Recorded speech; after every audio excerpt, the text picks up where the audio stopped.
એવા વીરપુરની અંદર જલારામ બાપા થઈ ગયા. પણ બે માણસને એવી મનનો ભાવ કે હરિહર ચાલુ રાખવું અને બધાને જમાડવા. એટલે આ વાત તો આપણે 200 થી 200 વર્ષ પહેલા જલારામ બાપા થઈ ગયા અને એ જે લોવાણા ગીન્યા છે ભાઈ. એટલે કે કેદુનું એ અનક્ષેત્ર એક ધારું આજની તારીખ લગન જલારામ બાપાનું અનક્ષેત્ર ક્યાંય જાવ તો વીરબાઈ અનક્ષેત્ર પણ બે માણા એક મતા એકાબીજાને નમી અને ભજન ભોજન અને સત્સંગ બીજી વાત કરવાની જ નહીં ત્યાં. પણ એક દિવસ તો જૂનાગઢના સંતો એમ કહે છે કે આજ તો હાલો આપણે જલાઈની ઝૂંપડીએ જવું છે. એટલે લગભગ 35-50 સંતો જૂનાગઢથી વીરપુર આવે છે અને આવી અને જય ગિરનારી કહે છે. કોને? જલા બાપાને. એ પધારો મારા સંતો પધારો.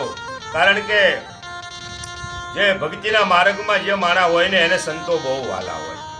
એટલે તો કીધું ને કે એને કાયમ દિવાળી હોય. હરિના ભગતને તો કાયમ દિવાળી હોય. એ ભજન એવું છે એને ક્યારેય હોળી આવે જ નહીં, કાયમ દિવાળી હોય. એટલે એ બધા સંતોએ કીધું કે આજ તો જલા ભગત કારણ કે બોલો બાપુ કે અમે બધા બપોરે હરિહર કરીને જાઓ. એ કે હરિહર કરીને જ જવાનું હોય ને, અહીંથી હરિહર કર્યા વગરનું ક્યાં બાપા કોઈ જાય મારા વાલા. અહીંયા તો મારા નાથની દયા છે, નવનાથની અને રણુજાવાળાની દયા છે. એટલે બધા સંતોને જમવાનું ત્યાં તૈયાર થઈ ગયું. પણ એક બાપુ અલગ બેઠા કે જલા બાપા કહે છે કે બાપુ હાલો પ્રસાદ લઈ લો. કારણ કે એમ નથી લેવો પ્રસાદ. કારણ કે તો કે હું જે માંગણી કરું એ મને તું જલા આપીશ. અરે બાપુ જે માંગણી કરો એ હું આપીશ તમ તારે, પણ તમે પહેલા જમી લો. કે એમ નહીં. કારણ કે તો મને એક વસન આપ કે હું જમીન જે માગું એ તારે જેવાનું. કે જાવ આ મારું વસન ગિરનાર ગરવા દાતારની સાક્ષીએ વસન આપું સૌ કે જે આ બાપુ માગે એ જેવાનું. એટલે એ બાપુએ તો પછી પ્રસાદ લીધો અને હરિહર કર્યા. અને હરિહર કરી અને અડધો કલાક પછી બોલ્યા કે જલા ભગત કારણ કે બોલો બાપા કે હવે મારે મોટી ઉંમર થઈ ગઈ છે અને મારા આશ્રમની અંદર મને કોઈ રોટલો કે કોઈ રેબરું ઘડી જે એમ છે નહીં મારા બાપલિયા. કારણ કે તો હું શું કરું તમારી સેવા? કોણ એમ કહે છે? જલારામ બાપા. જુઓ આ સૌરાષ્ટ્રના વખાણ એમ નામ નથી ગયા. ગમે એ માગ્યું તો એ દઈ દીધું છે. એના નામ લખાણા અને જ્યાં આપણે માથું ટેકાવા જવું પડે છે. ભક્તિનો માર્ગ તો મારા વાલા તલવારની ધાર માથે હાલવા જેવો. જે હાલ્યા એને ખબર છે. એટલે કહે કે તારા વીરબાઈ મને દઈ દે જલા. કારણ કે કાંઈ વાંધો નહીં. પણ બે માણા મેં કીધું ને એમ એક મતા ને. એટલે જ્યાં એના ઓરડાની અંદર જલા બાપા જાય અને વીરબાઈને એમ કહે છે કે વીરબાઈ કારણ કે બોલો ભગવાન કે આ બાપુની હારી તમારે જવાનું છે. કારણ કે કાંઈ વાંધો નહીં. હાલો 2-2:30 વાગ્યાનો સમય છે અને એ ચૈત્ર વૈશાખનો તડકો તપી રહ્યો છે અને બાપુ કહે છે કે હાલો વીરબાઈ મારા આશ્રમ તરફ જવાનું છે. એ જ્યારે વીરપુરની બારા બેક નાડાવા નીકળ્યા એટલે અહીંયા હતાધારની અંદર એ 2:30 વાગ્યાના સમયે નગારા મીંડ્યા, ઝાલરું મંડી વાગવા.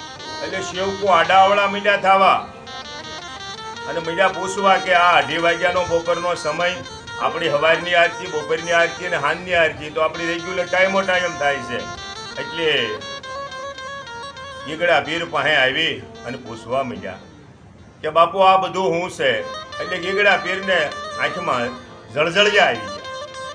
એટલે ઓલા સંત બધા ભક્તો હતા સેવકો એ બધા સ્થિર થઈ ગયા કે આ બાપુની આંખમાં જળજળિયા આવી ગયા. આ નગારા ઝાલરું બધું ચાલું આ છે હું કાંઈ સમજાતું નથી. કારણ કે મારા વાલા કાંઈ નથી. ગીગડો પીર એમ કહે છે હતા ધારમાં. કારણ કે તો હું છે બાપા અમને કહો, અમે તો કાંઈ જાણતા નથી.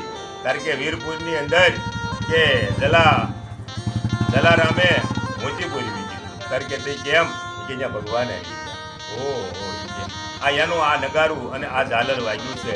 વીરપુરની અંદર જલારામે મોતી પૂરવી દીધું. કારણ કે વીજળીના સમકારે મોતીડા પોરવી લ્યો એમ જલા બાપાએ મોતી પોરવી લીધું એ કોઈ સાધુ નહોતા, એ તો મારો નાથ ઈશ્વર દયાળુ દુવારિકા વાળો હતો. કે હા, એટલે એ તો પછી 2-5 નાડાવા કિલોમીટર જેવું જઈ અને એક ઝાડવું આવ્યું, જ્યાં એ સાધુ વીરબાઈ માને એવું કહેશે કે આ ધોકો લોટો મારો સિક્કો રાખો, હું ઝાંઝરું જઈ આવું અને હમણાં આવું છું. એટલે એ 3-3:30 વાગ્યાના ગયા, દી આથમમાં લાગ્યો પણ બાપુ આવ્યા નહીં.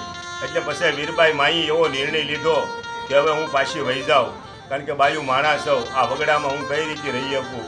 એટલે એ પાછા આવી અને જલારામ બાપાને બધી વાત કરે છે, કોઈ ઘટના આવી ઘડાણી. એટલે જલારામ બાપા કહે છે, વીરબાઈ તારે કે શું છે? કે એ તો આપણો ઈશ્વર હતો, કે આપણા ભગવાન હતા. કે આ કાંઈ વાંધો નહીં, એ તો દુવારિકાનો નાથ હતો મારો અધિપતિ અને રાજા રણછોડ હતો. એવી આવી વાતો સૌરાષ્ટ્રમાં મારા વાલા બની છે.